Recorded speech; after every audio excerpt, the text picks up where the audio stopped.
Hi everybody, how are you today? Ladies and gentlemen, welcome to our open day in the Malaysian Dutch Business Council's Village. That's how we call our online platform where we host the MBBC Connect Fair. There's a lot to see and there's a lot to do today. Please find some time to explore our platform, to visit the nearly 100 booths spread over 12 halls. Great opportunity to find new business contacts and business development opportunities. On this day, we also bring you important topics through timely webinars. We had a very intense session this morning on immigration matters, visa applications, my entry, getting in and out of the country right now. But now it's time for a very, hopefully also intense webinar on cyber resilience and security. Thank you for joining. We've been able to bring together a unique group of industry experts. And possibly the timing is there because yesterday, today, a few announcements again about cybersecurity. Prime Minister made some announcements. Article in the paper today by the Senior Minister of Security Cluster is talking about cybersecurity matrix to support assist SMEs in this area as well. It's going to be a focus under the digital blueprint of the Malaysian government as well. So I think it's going to be an important session. The session is organized in a Zoom meeting format. So for the duration of the briefing session, kindly keep yourself muted. Camera can be on, camera can be off. That's up to you, but definitely keep yourself muted so we don't have any interruptions. Questions can be posted in the Q&A box. Rather not in the chat, but in the Q&A. Where is the Q&A box? I don't see it at the bottom. All right, I'm checking at the bottom of my Zoom screen and I don't see the Q&A box. All right, then we might have to go for the chat. Let's just check it out, what's happening here. Okay. Anyway, do post your questions, please. Yes. We have one moderator and 3 speakers waiting for your questions, so I'm sure that's going to work out just nicely. There's one speaker that has a slide deck. We will be able to provide you with the slide deck after the session. So, all right, thank you, Muru, for making that available. All right, this session is starting at about 3:30. We will run it until 4:30 because then we will have a special program for and with the MBBC members. So if you're a member, please stay on after 4:30 as well. All right, time for me to pass the mic to our moderator, Vix Kanagasingam, who is the advisor of Experanti. Vix has over 27 years of experience in leadership roles as a builder and problem solver across the tech sector, especially in telecommunication and the IoT sector. Among his peers, they call him the Robin Hood of tech because he constantly advocates the need to bridge the digital across communities and enterprises, making sure that SMEs are not left behind due to digital transformation and Industry 4.0. So that's a pretty big task for you, Vix, and a very interesting introduction. Welcome to the program. It's been a pleasure meeting you this past couple of days. We invite you for the next 45 minutes to take over the floor and bridge our panel of speakers, each with his own very fast array of experiences. All right, Vix, over to you. Thank you. Thanks, Marco. To everybody, good afternoon. It's interesting because we've got a second half of the day. It's going to be a challenging 45 minutes for the speakers. We will try our best to entertain you. We have 3 unique speakers, as what Marco mentioned earlier. One, Muru, is from the private sector, very experienced. Then we have Anwar Yusof from the government sector, and we have Jeko from the consulting sector. So it'll be interesting to hear from their viewpoint. So let me quickly jump in. Let me start with Muru. Muru Jason R. Thangaratnam, who's the executive director of Novem CS. To mention his name itself took me a long time. So hopefully his presentation will be short, sweet, exciting for everyone. And as what Marco said, please come out with some questions, put on the group chat, and we'll answer them. Muru, it's your show. Rock and roll. Hi, Vix. Thanks. Good afternoon, everyone. Thanks to MBBC for having me here. and giving me a chance to share some information and knowledge, whatever little I know about cybersecurity.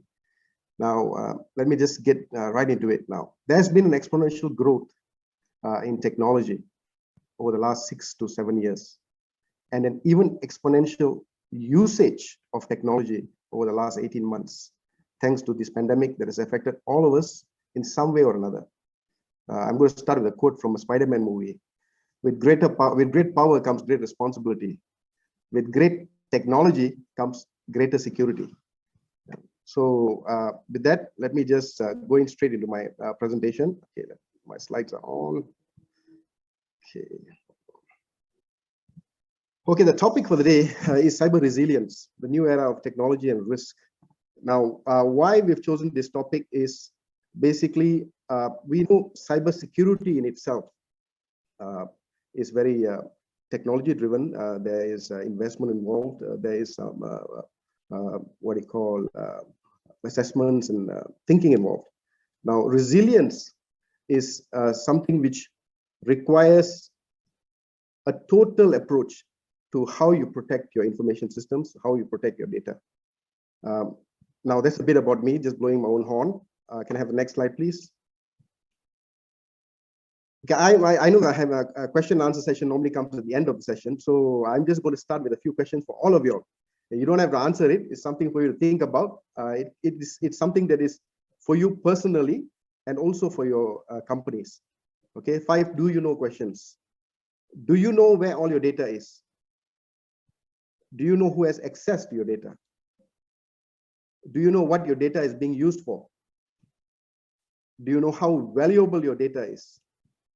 And do you know the value of losses if your data is compromised? Now, you got to really look at these questions because today, data is money. You know, so you got to, data is money, data is privacy, data is security. So you got to think about these questions and assess yourself and also your companies after this webinar.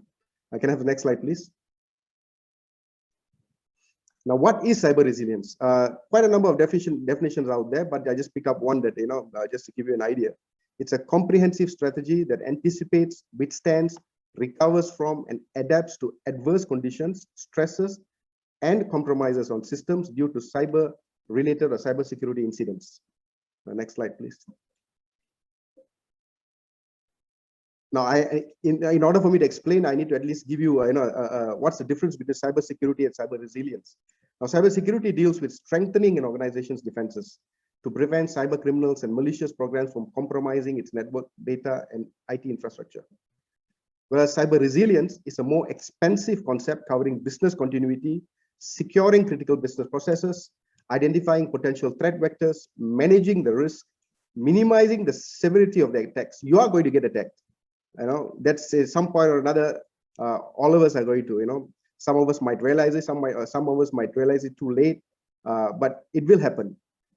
Just like the current pandemic, I don't think any of us would have been able to predict that we would be living a life that we are doing now. So it's the same thing. So it's minimizing the severity of the attacks and implementing procedures to withstand cybersecurity incidents. Next slide, please. Now, very quickly. Some myths versus realities. Okay. Now, first myth is a strong password is enough to keep your business safe.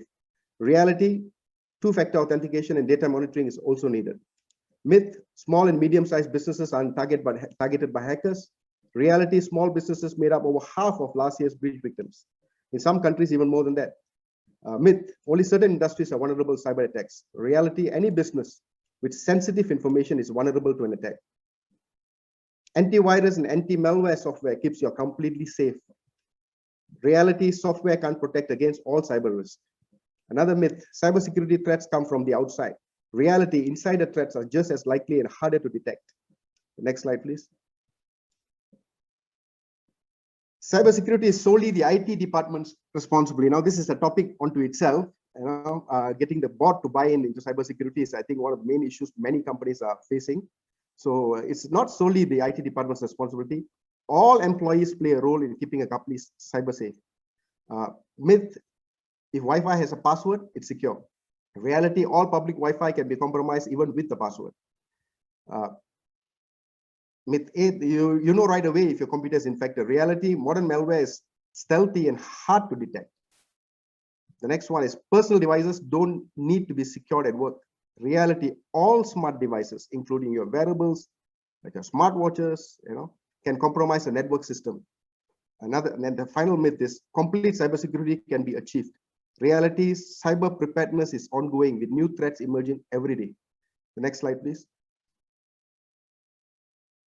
Now, it's a topic on itself. It's something I can't explain within 15 minutes, but just to give you 4 steps towards cyber resiliency. You got to fortify your network security.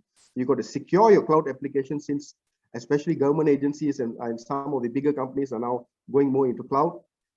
You must protect your remote workers. I think 80% of workers are now working from home. So I think this is an area which has to be given special importance, and always prepare for the unexpected. Next slide, please. Now, cyber resilience is not an immediate solution or something that you just plug and play. It's a mission. You got to anticipate your risk, treat it like any other risk that you would treat in your company, like your financial risk or anything else like that. So anticipate your risk. You must be able to withstand attacks and disruptions. You must be able to respond and recover if there's a disruption. And you must always evolve and regularly review your cybersecurity framework. Next slide, please. Now, what is the benefit of being cyber resilient? Now, it helps you minimize the economic impact to your company, to your organization, to the government, or even to you personally. It helps remain compliant. In the future, I see cybersecurity becoming an audit requirement. That is something I see. That's the way the industry is moving towards. Once we have the Cybersecurity Act, I think cybersecurity will become like any other risk. It'll become an audit requirement if you want to continue in business and remain relevant in business. Okay, it helps you improve your brand reputation, because a cyber breach is directly related to reputation, and reputation is directly related to ego. So 9 out of 10 people who get compromised find it very difficult to accept that they get compromised. And also, it also affects their reputation in the business world. So I suppose they try to keep it as private as possible. So having a good cyber resilience improves your brand's reputation. If you can come out and say that this company is, practices very good cyber security practices, and it also sustains business continuity. Can I have the next slide, please? Ways of improving your cyber resilience.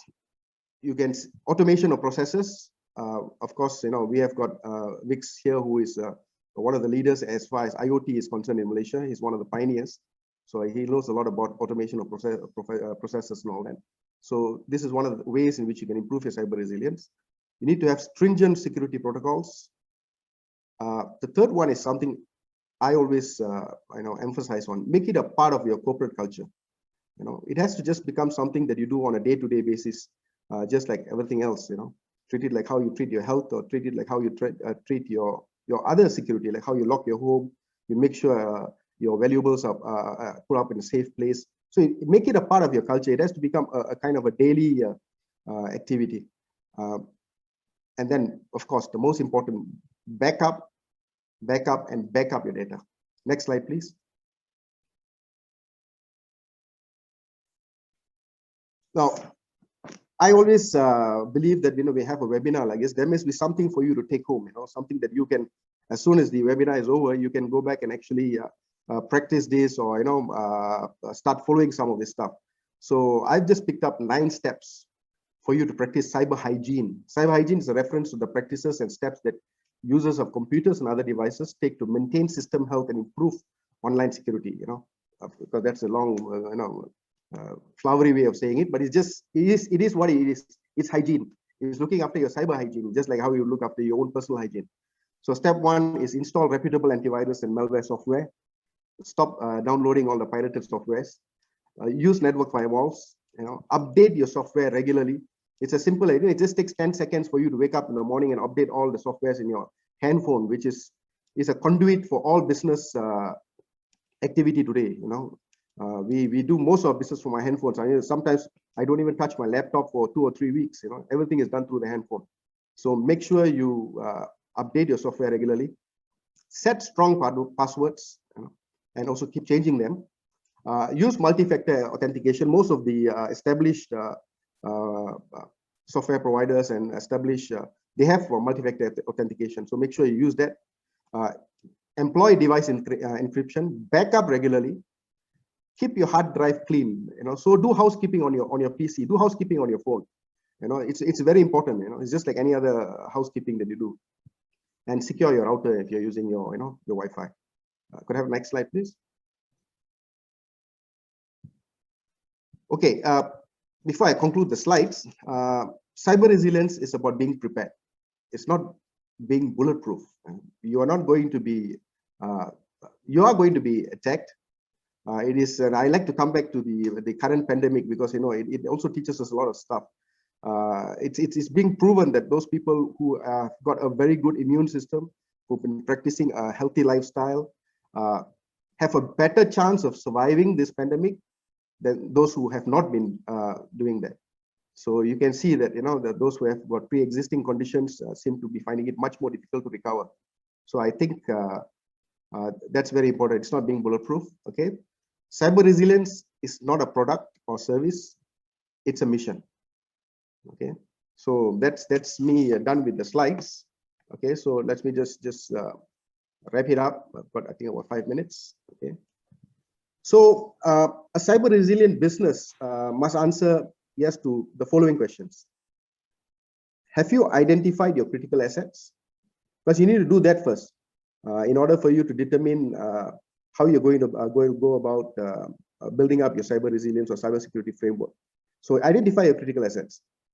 Can you protect your systems by containing breaches as you stand now?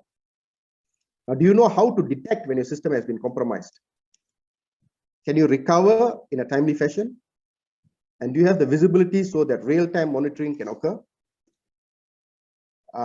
Now, very quickly, I just want to spend just 2 minutes on this because I understand that we are going through a tough time globally. So it is easy to tell someone to invest in cybersecurity and all that stuff, but sometimes it's all about bottom line when you're running a company, so it may be difficult to actually invest in cybersecurity. Of course, nothing in life is free. There is, but it shouldn't cost an arm and a leg. So what do you do if you can't add cybersecurity staff? Not everyone can actually hire dedicated staff to look after their cybersecurity.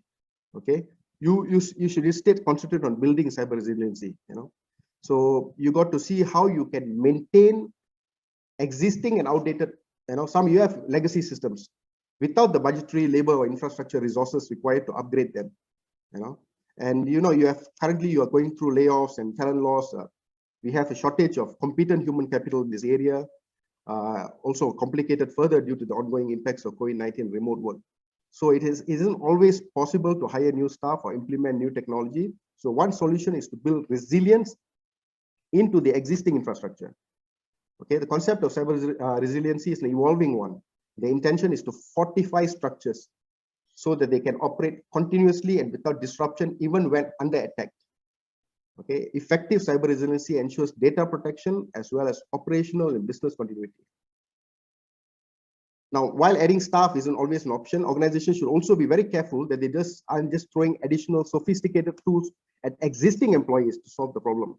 It's not realistic to expect your current personnel to have the bandwidth to sort through additional dashboards and data intensive stuff in addition to their current workload.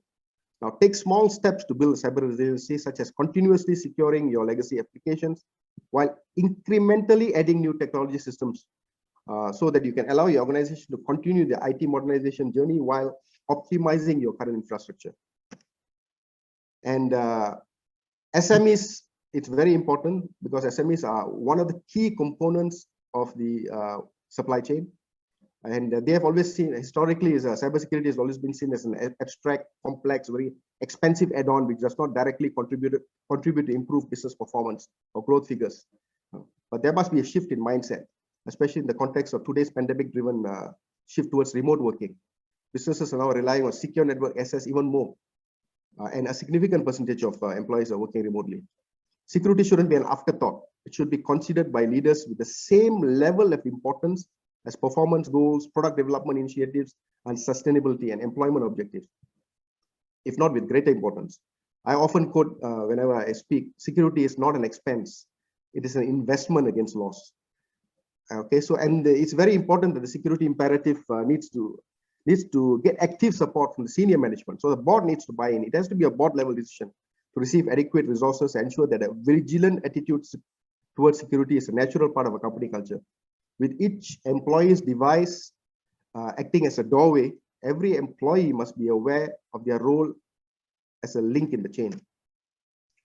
While larger businesses might have greater attack surface due to greater number of employees and devices, small businesses can't afford to become complacent in their approach because they are often a key component of the supply chain, but also the softest target for cyber attacks. It's important that business leaders remember that neither security equipment, hacking methods, networks, nor businesses themselves are static. Security frameworks must evolve to cater to all moving parts.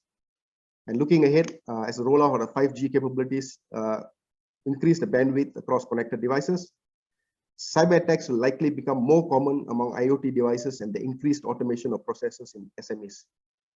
It is important that business leaders remember that neither security equipment, hacking methods, networks, nor businesses themselves are static. I repeat that again. Okay, so you must evolve. And hacking methods themselves are also evolving in line with the threat actors' changing target focus. So ransomware attacks, for example, I'm sure my esteemed panelists will be sharing more statistics, but ransomware attacks, for example, increased by almost 500% in 2020 compared to 2019. And DDoS, denial service attacks, grew by almost 150%. Having solid security practices not only means a company is fit for business, it means a company can stay competitive and flexible. And customers too are also demanding a greater commitment to security as data becomes more and more valuable, and personal information and individual digital footprints are increasingly targeted via stakeholder interactions. Now, that's the end of my presentation. I think I've used up my time. So basically, become resilient. It is a fact. It's not a myth. I dare go out and use this word. There is always a possibility of a cyber pandemic. So there's always a possibility. We are all online today. I think we have technology has overtaken us. We have got absorbed and hooked on to technology, so much so that security part of it has been compromised. So make sure you stay safe, stay positive, stay healthy, and stay cyber secure. Thanks, Vix. Over to you. All right. Thanks, Guru. Excellent. I think one of the key takeaways is the cyber hygiene. I think it's something very useful for any SME, individual, or MNCs to apply and use it. Thanks, Guru. That was good. All right, we'll go to the next speaker. Now, let me give a bit of intro about Anwar Yusof. He doesn't have any slides, so I should do the right thing by giving a bit more intro about Anwar Yusof, who's the head of cybersecurity, industry engagement and collaboration department in CyberSecurity Malaysia. Anwar Yusof graduated in aeronautical engineering from Embry-Riddle Aeronautical University in Daytona Beach, Florida, and did a postgraduate studies in University of Technology Malaysia in the area of artificial intelligence and aircraft design. I wonder why he's in cybersecurity. Let him explain. Yes, so 25 years of extensive experience in Malaysian ICT, is currently the head of cybersecurity industry engagement in CyberSecurity Malaysia. Anwar Yusof, your floor, mate. Go for it. Thank you, Vix. Hi, good afternoon. Why I got into cybersecurity, I guess it's a long story. Maybe one day, hopefully, when we can sit and talk about it. Okay, guys. Thank you, Marco. Thank you, MDBC, for inviting me. Apologies, no slides today because it's just going to be a 5 minutes short introduction talk. So I guess what I'm going to cover here is that ever since the pandemic started last year, we've seen even in Malaysia, even with our Malaysian CERT statistics, we've seen an increase in number of incidents. And I'm going to relate some of the statistics that I have here. For example, FBI, they have seen fourfold increase in cybersecurity incidents, and the global losses from cybercrime is more than $1 trillion US. Okay, and unfortunately, from the World Economic Forum Global Risk Report, what are the chances of catching and prosecuting cyber criminal is actually 0.05%. Okay, so basically we have zero chances of catching these cyber criminals. Of course, the threats are getting more sophisticated, it's more intense. I don't think many employers or businesses were prepared when the pandemic started that we are going to be working from home.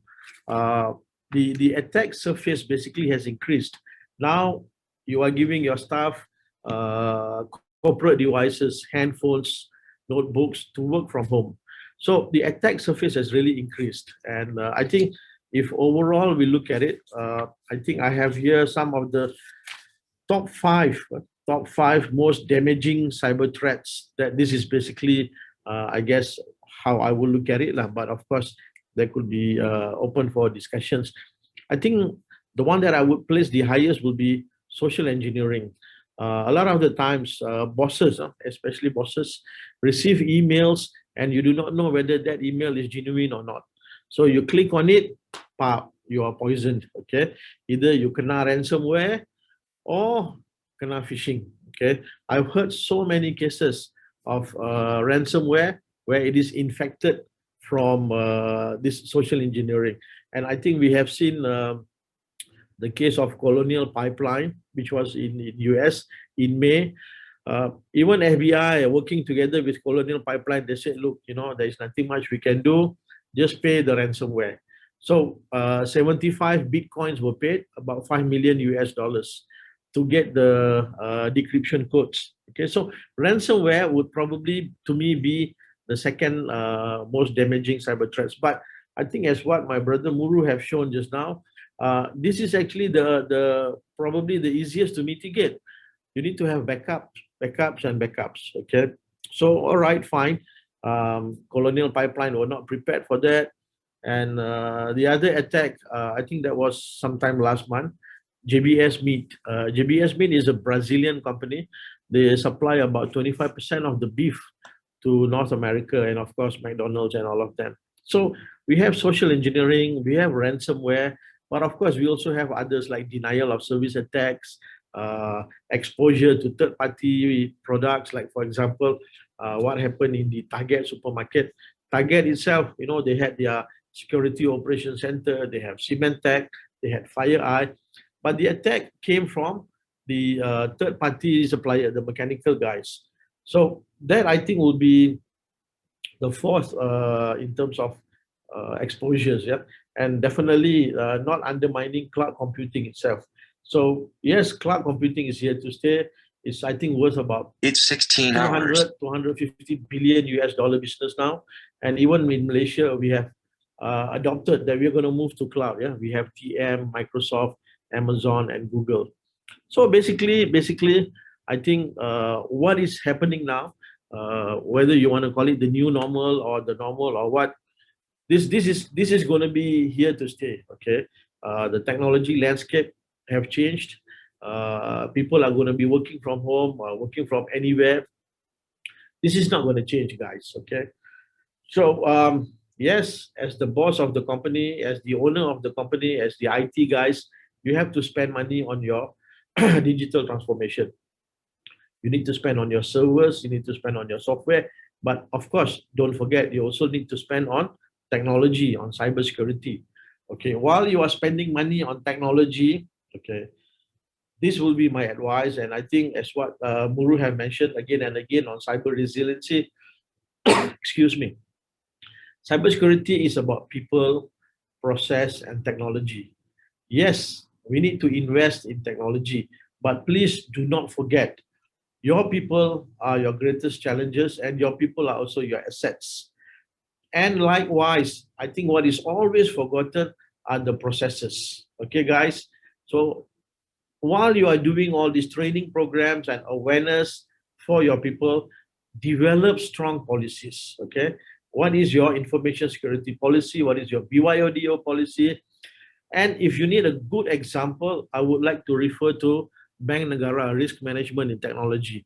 I think RMIT is a very good cookbook to look into it. Okay, so guys, having said that, I would like to relate back to Abang Muru. Data is the new oil. Okay, so guard it with your life. This is what that needs to be done. Cheers, man.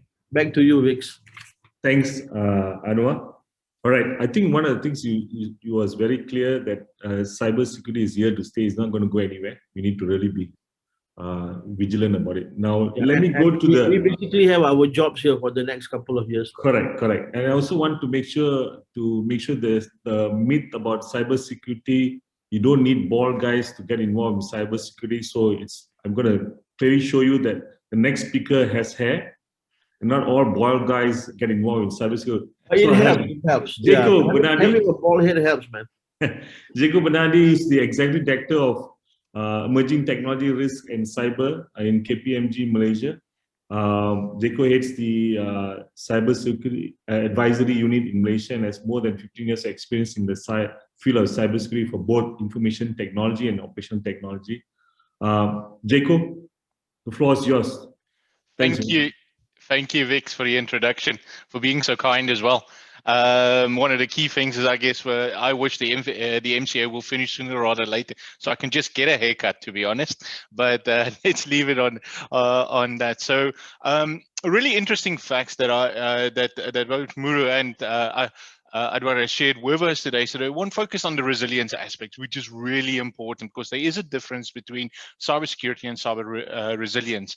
And then also with regards to the stats and the 5 key threats that Anwar has mentioned is really important to take notice of. Especially on the ransomware, the social engineering first, and then the ransomware attacks. The ransomware, just to give you a quick statistic, it's been reported that cyber criminals has profiteered from ransomware alone in 2020 of over 350 million US dollars. Which is up by 311% from 2019. And this is all in correlation with the pandemic, with the COVID-19 pandemic, where there's a lot more remote working, as we said before, a lot more people are more vulnerable and more susceptible to fall for scams because you're looking at people's personal health. You're looking at how they maintain their day-to-day livelihood. There's a lot of people who lost their jobs, etc., depending on the industries. So one thing I want to share with you today is what we've seen at KPMG is that we've categorized that all companies, globally, small, medium, large companies, are divided in 3 categories, one of 3 categories. And this really has an impact on your cyber risk appetite, or even any of your business-related risk appetites as well. So the first one is survival mode. And this is all to do with the airlines, the hospitality markets, even some retail industries as well. And the goal here is to preserve cash. Is to survive through this downturn, a pandemic downturn, as in ensure liquidity, maintain relationships with loyal customers. So once, for example, the traveling opens up again, so that can then be picked up and can go back to loyal customers. The second category we have is adaptive, and a lot of organizations, especially small and medium-sized organizations, fall in this category for me. What I've seen, and this all to do with industrial manufacturing, automotive, even the financial services industry as well. And the goal here is flexibility and cost containment, and it is finding new ways to operate within the constraints that we have. For example, with the movement control orders, who would have thought that over 90% of the and that's my estimation, please don't ask me for a reference, of global workforces are working from home virtually overnight. 2 years ago, that was impossible. It was unforeseen from that perspective. And then, of course, the third category is growth mode. And here we've seen the, especially around the healthcare, the pharmaceutical, the grocery, logistics organizations, and education. Don't forget the education industries as well, has boomed because everything went to e-commerce. That's really that dash to the cloud services, dash to collaboration tools, dash to digitalization, and it's all about speed and scalability. And the organizations, so companies falling within this category, has really flourished in the last 15, or let's make it 18 months, more or less, give and take, 15 to 18 months. And depending on which category we find ourselves in as an organization, really determine our appetite or even the investment we can make and to be more cyber resilient, more secure, more proactive. And the key thing really for me here is every organization needs to, as Muri referred to, is look at what your data, identify your critical assets, and make sure you make the right investment that is commensurate with your actual risk. So really understand that, because we cannot expect a organization in survival mode to have millions of dollars available to invest in their cybersecurity, because the cost pressures is just there. But actually, there's a lot of other ways, as the two esteemed speakers before me actually gave some hints and tips that you can actually do from the start. To secure your own organization, steps you can take very quickly. But there is some, and I want to, I look at it, the time is probably almost up, but I want to stop it here by saying it's like encourage everybody to ask the honest questions. It's not going to be easy to ask these questions to your IT departments, to the rest of your management lines, but understand where your data is, understand what your assets are, understand your risk. Hard and honest conversations is a good start to improve your cyber resilience. Over to you, Vix. Yeah, thanks, Jacob. Excellent. Okay, let me just quickly give some points, and then we'll go into the panel discussion based on some questions. I see I've got more than 100 questions to ask you guys. Anyway, I will just start on my point of view. So basically, to me, you know, when you talk about digital transformation, you got to also incorporate cyber security aspect of it. So what I see is when I do digital transformation programs with my clients, I can actually justify the business case. By automating the process, you're going to save so much money, X, Y, Z. And when it comes to cybersecurity, it's like selling insurance. It's like, you know, it's like, I don't need it now, I can come later, it's not going to save me money. So it's a challenge. So I think everyone sees that and faces that. I'm sure you guys also see that. The second point I want to raise is, when it comes to cybersecurity, it's like when you get cheated or hacked, you don't tell anybody, you are embarrassed. And because you're embarrassed, you're actually not helping to solve it, because it becomes an issue going forward. Many organizations do not bring it up. So what I think is very important is, if you get hacked or attacked by ransomware, it's important you notify CSM that this has happened, so that they can notify everybody. I think our defense is making sure everyone knows very quickly, therefore we can protect ourselves. So those are two things I think are my topic or points to raise and something to discuss about. Now, I did not get any questions, Marco. I was just joking, we've got 100 over questions. So I'm going to ask some relevant questions to the team, okay?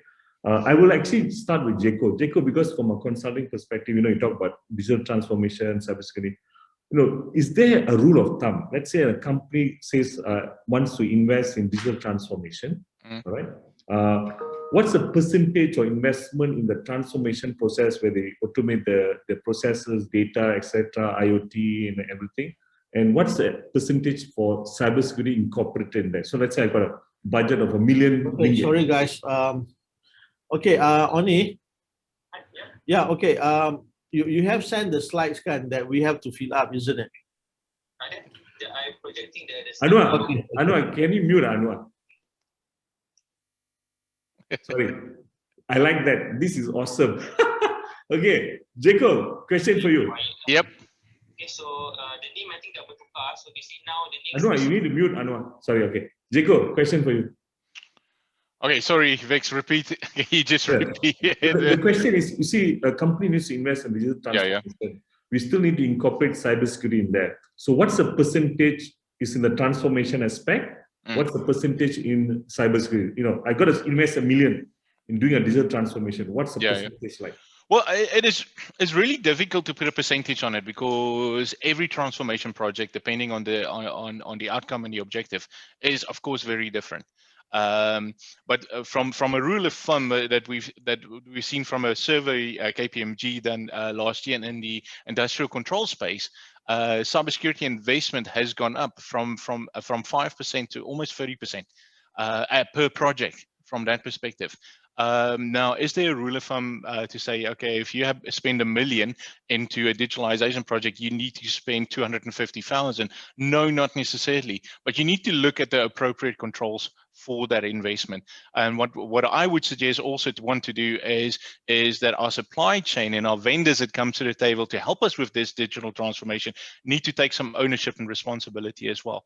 And we've seen that now already, and we spoke about it the other day, where secure products needs to become a norm rather than building security into it at the later stage of the project phase. So maybe secure products from the beginning is the first step that we need to push for. But we have seen up to 25-30% of the investment into such a large program. All right. On cybersecurity. Okay. Thanks. I think that's a good point to start with. I mean, for any organization. I've got a question. I've got someone who's telling me how to grow my hair. Helps your hair grow. All right, mate. I'll come back to you later, that one. I got a question from Solo Ho. Comparing to nation states, citizens often underestimate cybersecurity risk. Even the issue of privacy violation is highly neglected by many people. The strategies such as education and information campaign are proposed, but these approaches are only reach a segment of population, example, schools, and only effective for straightforward key message, example, don't drink and drive. So I'm curious if there is any concrete approach to increase citizen cyber awareness and resilience. Bro, Anwar Yusof, this is for you, man. Anwar Yusof? Looks like Anwar is frozen. Okay, Anwar is first. My favorite, Muru. Muru? So basically, hi Vix. Yeah. So I mean, basically the entire question boils down to awareness. What's being done to create awareness? Correct. Awareness to the citizens. So I think, so I think this is one of the things that I've been championing, and I mean not only me, but many other people in the industry, and of course also the government. But I think a lot more can be done. I think awareness is very, very important. I think as far as privacy is concerned, let me say something. I'm going to just say something, and as it is, we are in control of what we share. So I think that is very important. We come from a generation where we used to carry personal diaries, and we used to hide and guard our personal diaries like it was a diamond. Even if a family member was to accidentally pick up our diary and read it, we start jumping up and down. From there, we have traveled to a time today where we share even our most intimate thoughts about our wives and our spouses and our friends on Facebook. So we are in control of what we share. We need to create awareness that we have to be careful on how we share information. We need to be very careful on what documents or statements we make over platforms like, for example, WhatsApp, on the social media platforms. So that is, we have to start with that first, because I think awareness begins at home. So we have to make sure we control what we share. What we don't share cannot be compromised. Let me put it that way. So I think that's one thing. Then obviously there must be a lot of there must be a drive to create awareness among the private citizens about how to ethically, for example, ethically use social media. I always used to say that we all carry weapons today, and the weapon that we carry today is our mobile phone, because it's powerful enough to destroy a person's reputation. It's powerful enough to, destroy a person's reputation by, for example, forwarding fake news. It is, we all log on to, not we all, I don't, but many people still log on to public Wi-Fis whenever it's possible, which I strictly don't. Thanks to my Abang Chanwa, who told me from day one, don't use public Wi-Fi. So I think we need to have a lot of awareness on the basics.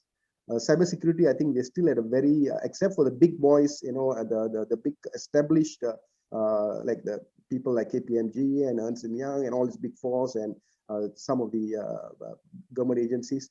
I think we're still very at a very infant stage.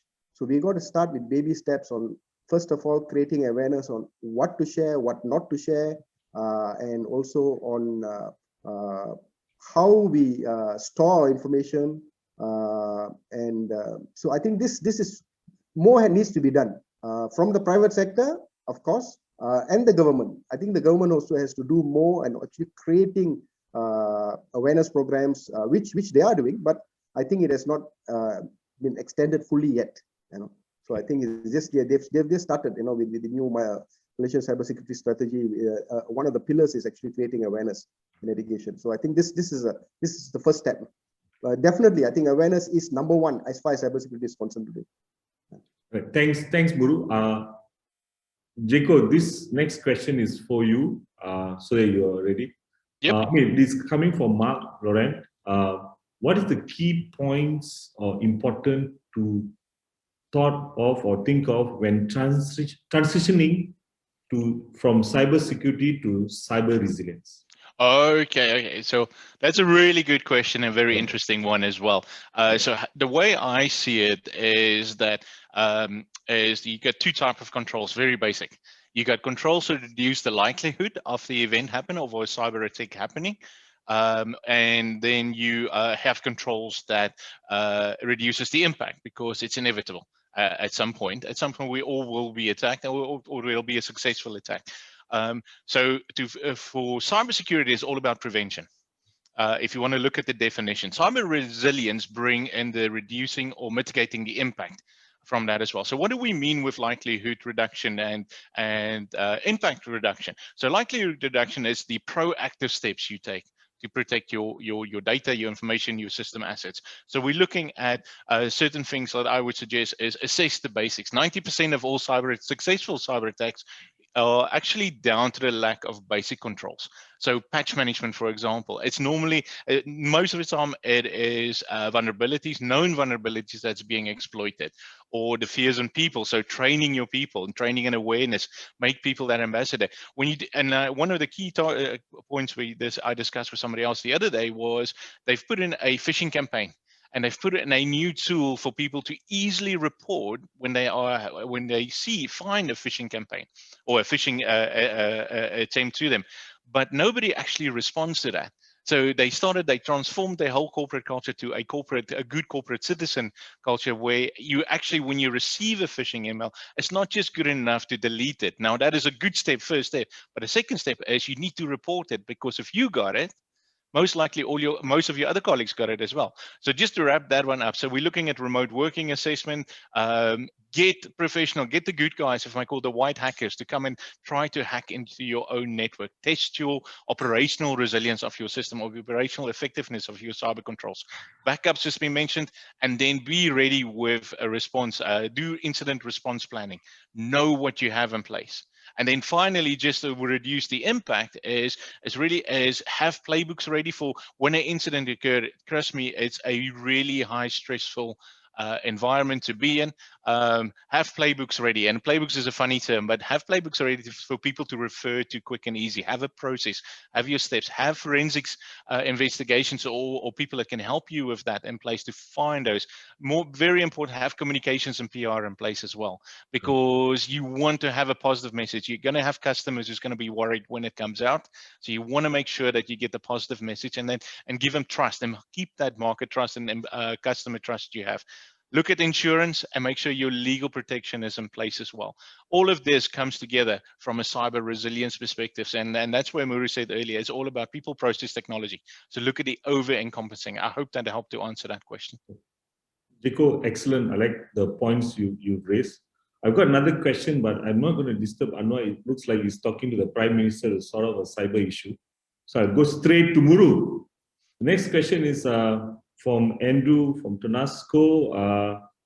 We have heard a lot about cyber attacks and how to prevent, but can you let us know if there are examples? Anwar is ready to answer. Anwar is ready to answer that. Yeah, right. sorry. I thought the Prime Minister was trying to disturb you.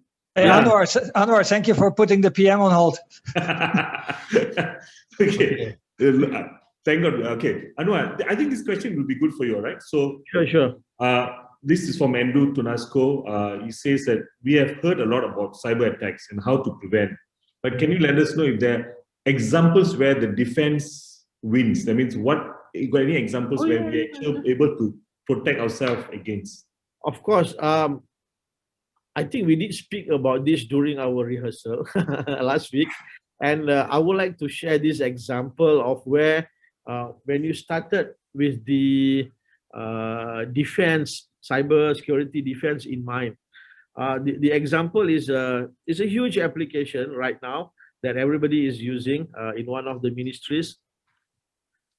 We started with the firewall, with the web application, web servers, the database, and the load balancers.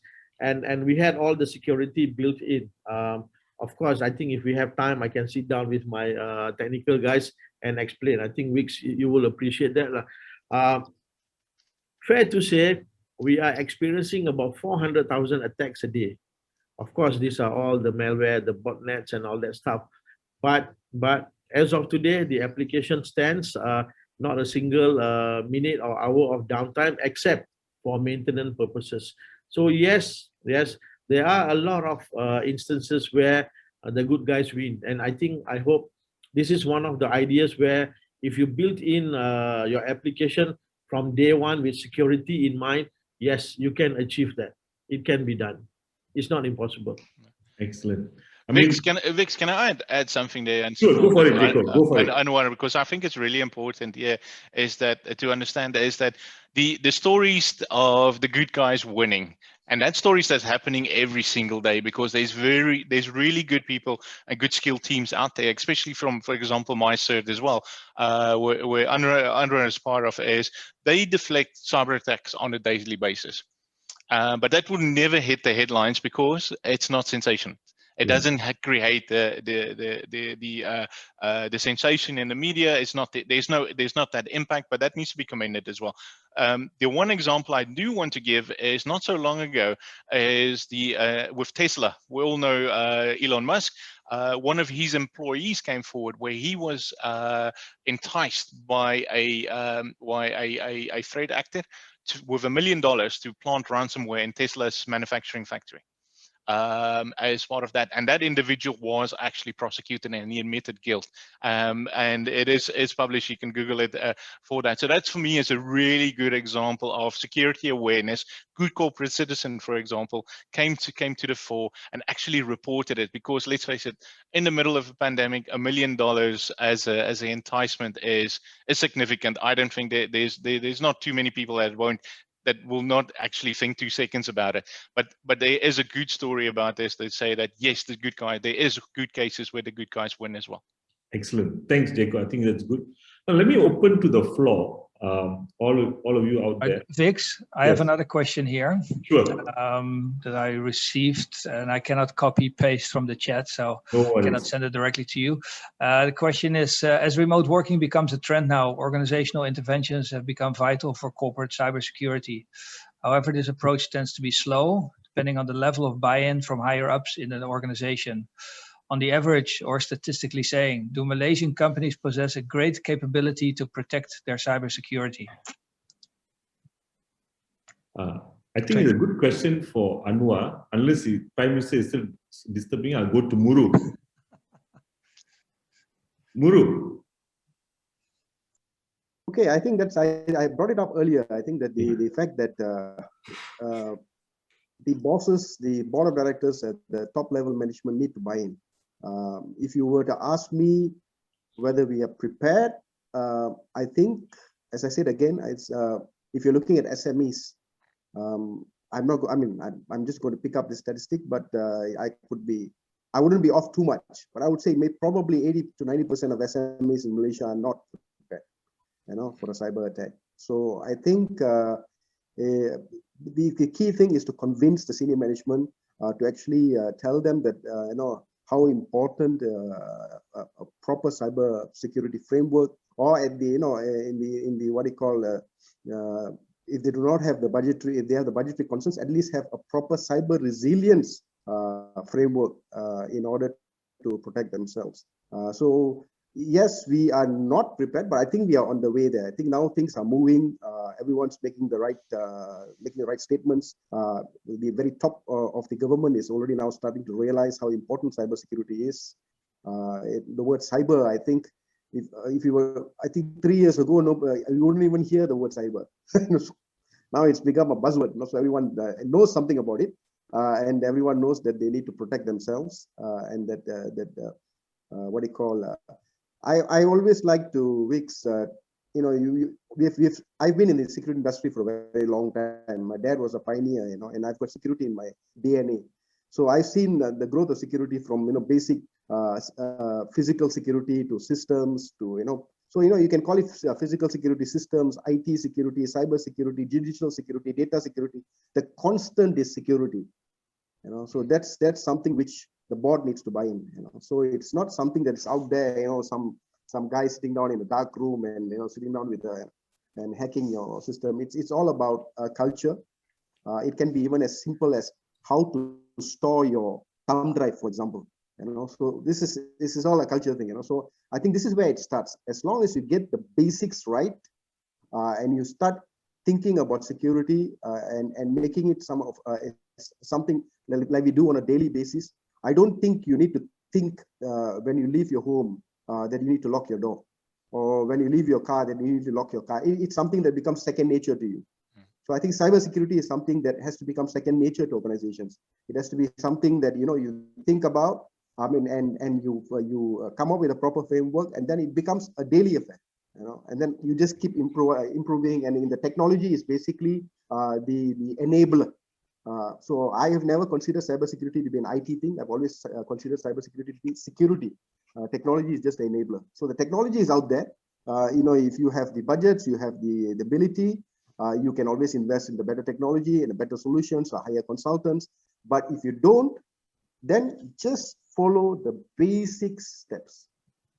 Just follow the basic steps. Keep that foundation strong and keep it constant. So I think that's important. So yes, we are on the way. I think we are becoming slowly. The fact that we are having webinars like this, I've already had spoken, I think about 4 or 5 over the last 2 months, and I just got another invitation today, and I've got another 3 or 4 coming up. So the fact that we're actually having webinars about cybersecurity itself is a great start, because I'm sure Jaco and Anwar, I think this is something that I wouldn't have happened a few years ago. So I think we are on the way there, and we will reach there as long as we work together. Right. Muru, thanks a lot.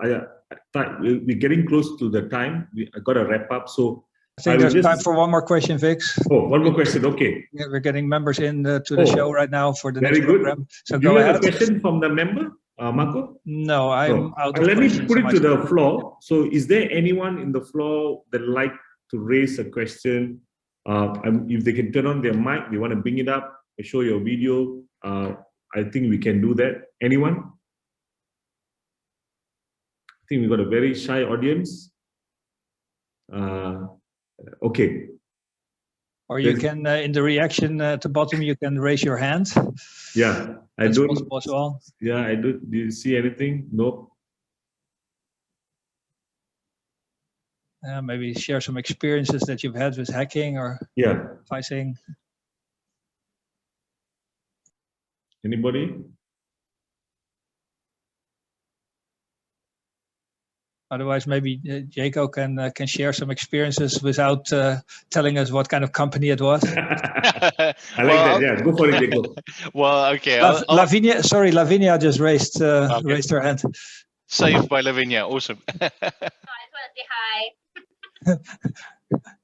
Lavinia, say hi. You have to ask the question, Lavinia. You just can't say hi.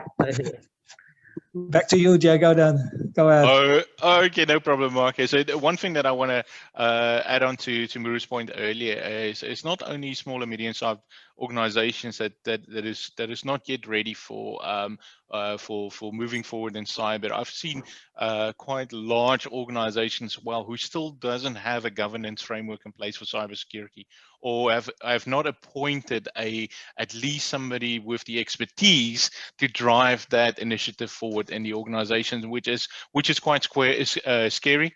It is, but at the same time, and we need to commend Like Anwar said, the RMIT framework from Bank Negara is a really good platform to start off with, especially from an FSI perspective. But there is really good practices in that all industries can adopt and drive it forward. So if you really want to, if you don't know where to start and you want to start looking at this, I would say if you're based obviously within Malaysia, look at the RMIT as a framework from Bank Negara as a good starting point, and then refer to NACSA, refer to MyCert. That there's really good information available from these organizations. And then of course, if you want to, I do, sorry Marco, not to market myself so much, I do release some blogs as well on the KPMG website for anybody who's interested in reading some hints and tips as a release from that perspective. But do refer to the RMIT, and definitely refer to MyCert and NACSA for much more detailed information. Excellent. I think that's fine, Jacob. Yeah. We can even share that link later, or you can quickly post it in the chat right now. Oh, if that's okay, I can do that. Go for it. We can do it in a post-event message. Marco, we have one question. Remco Costa has raised his hand. Shall we? Yes, hi.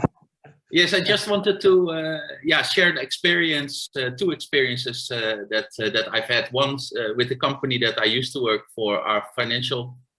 Sorry, Marco. We only have time for one sharing.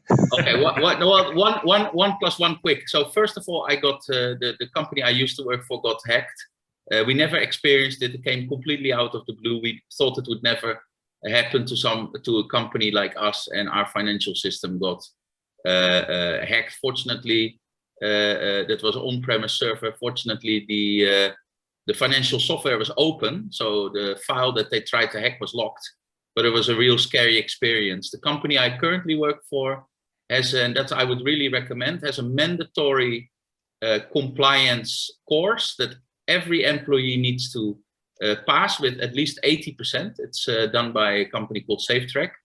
I really think it was super useful for me, and I'm from the ICT industry, to go through that course. There were even some things that I was not completely aware of. So I would really recommend every single company to have every single employee undergo a security awareness course, that they must actually pass the test with at least 80%. So that was sort of my 2 cents, Marco. Thanks, Remco. Marco, just maybe let me just take 10 seconds to wrap up my part, and I'll pass it back to you. To everyone, based on this last 45 minutes, for me, I can summarize cybersecurity. To me, it's common sense, and it starts from inside. That means you as a person, your company has to take action. You can't wait for the government or someone else to protect you. You start from your inside. So that's how I see, based on this 45 minutes, it's common sense. You have to take control of your company and your assets. All right. Thank you very much. It was an awesome 45. Marco, back to you. Great going, Vix and everyone. Thank you so much. Great job moderating. And it's amazing, of course, we could talk the whole afternoon on this topic, and that we managed to keep it restricted to about 55 minutes. Thank you so much, Vix, and to our speakers, my good old friend Muru, cybersecurity guru Anwar. Thank you for making time for us, sir. And Jacco, we hope to be able to one day to have another visit to for the MDBC members to your fantastic cybersecurity lab at your office at KPMG here in KL. Okay, not to forget, thank you to Lavinia of the Malaya Collective for your behind-the-scenes support to put this session together. And of course, thank you to the audience for participating and for your questions. Okay, ladies and gentlemen, this brings us to the end of this cyber resilience session.